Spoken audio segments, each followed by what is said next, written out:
Okay guys, so bubuuin na nga natin itong ating Sunday speaker box na D18. Ayan, so yung sukat guys is sa full video na lang. Bale yung papakita natin is bubuuin na natin itong ating subwoofer box. So ito yung bale nagsisilbing sa ilalim ng itong front panel ng ating speaker. Tapos ito yung ating lagayan ng speaker mismo. Tapos may exhaust siya guys, or breather. Ayan, dalawa. And then bracing sa likod, dalawang ply din. Ayan, dalawang ply din tong ating lagayan ng speaker guys. Tapos ito yung ating top. Ayan, lagayan ng plunger para sa stand natin. Okay? Ayan, may bracing din. Tapos ito yung bottom na niya guys. Ayan. Tapos ito yung magiging cover niya sa harap. And then side, ayan, dalawa. At saka yung back. Ayan, yun yung sa speaker terminal natin guys. So yung ginamit ko pala na marine plywood is ito guys. So, ayan, so marine plywood FRTC. Ayan, nabili ko lang dito sa amin guys. Alright. Alright. Okay, so without further ado, let's go. Okay, so shoutout muna tayo sa ating mga followers. So shoutout kay Sir Jostec Palacio. Ayan, and shout out kay G. Almeida. Ayan, so shout out din sa'yo, Sir Erwin Alzate Matulin. Alright, and shout out din sa'yo, Sir Ray Co. Alright, so maraming salamat po sa pagsubaybay sa ating video mga sir. At sa lahat ng hindi nabanggit, pagpasensyahan nyo na po ako. And thank you po. Alright. Ayan guys, so ito na nga yung ating lagayan ng speaker. So minarkahan ko na dyan guys para hindi tayo maligaw. Ayan, so dyan tayo maglalagay ng wood glue. Ayan, so ganito yung itsura niya guys. Ayan, oops, konti lang. Ayan, tapos itatapat lang natin siya sa mga guhit na ginawa natin guys. Ayan, alright, okay. Ayan. So, parang MCB siya guys Ito yung, dito natin ipapasok yung mid-high natin. Ayan. Tapos dito yung speaker. Nakaharap yung magnet dito.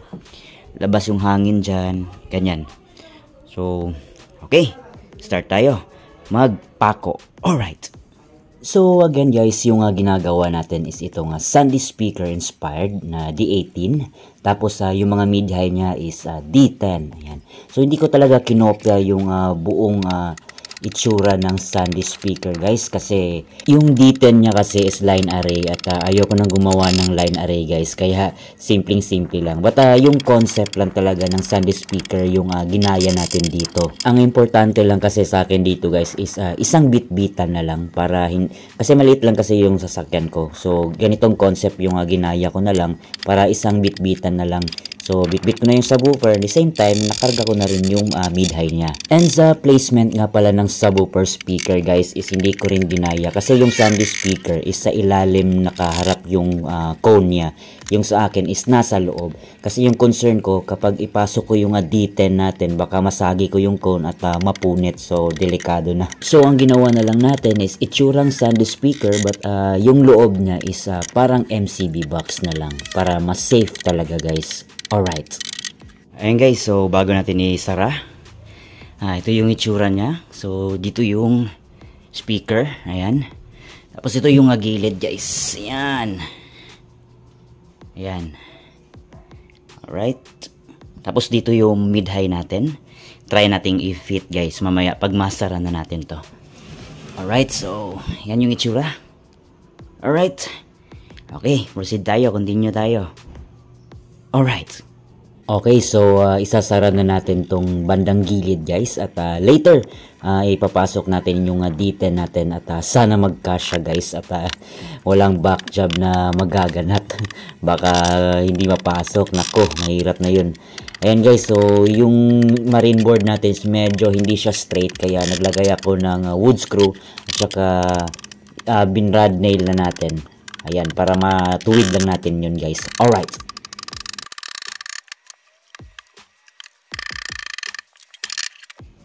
Alright guys, so ito na nga yung finished product natin sa ating Sunday speaker. Ayan.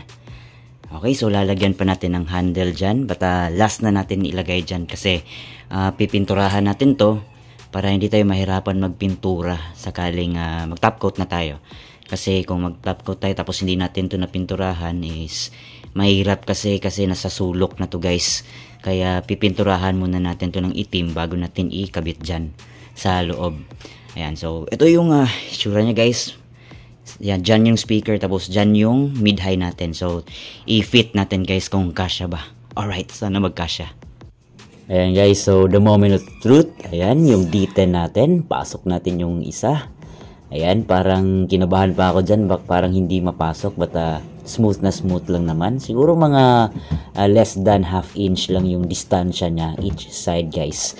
Kaya parang almost 0-0 na siya. So pasok din natin yung isa guys. I hope na kasyang-kasya. Ayan guys, so napaka-smooth lang naman. So balak nating lagyan ng carpet yung gilid para hindi magasgas yung D10. Alright. Right. Saktong-sakto. Alright guys, so ito na yung ito yung concept ng Sandy speaker. So buti na lang nagkasya guys. Ayan. Tapos dito yung speaker. Ay salamat. Nagkasya din. Alright, so continue tayo. Alright. So nalagyan na natin ng abang dito para sa ating cover. Ayan. Okay, so maglalagay pa tayo ng bracing dyan at saka sa ibabaw.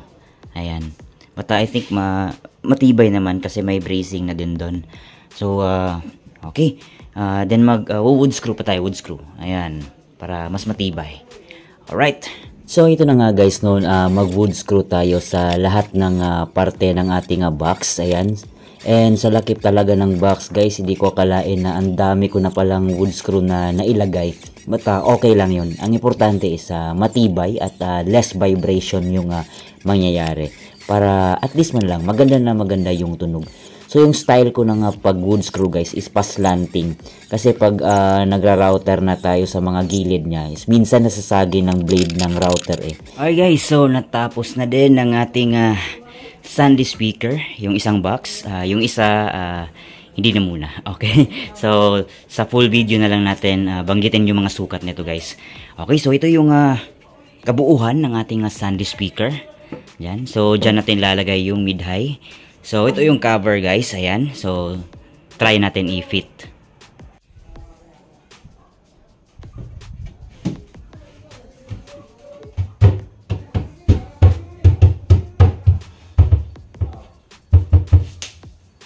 Alright guys. So, yan yung itsura ng ating Sandy speaker na may cover. So, actually guys, yung Sandy speaker talaga is wala siyang takip. Wala siyang cover na ilalagay. Kasi yung speaker niya is located dito sa ilalim makita yung paper cone. But yung sa akin is may konting twist lang. Ayan, so yung concept lang talaga ni Sandy speaker yung ginaya ko na malagyan ng mga mid-high dyan sa loob para isang ano na lang kargahan guys. Ayan, so yung speaker ko dyan sa loob is parang ano siya, parang MCB na siya. Alright, so okay. So update na lang ako guys sa mga susunod na video at sa full video nito guys. Alright. Okay na kaya to? Alright.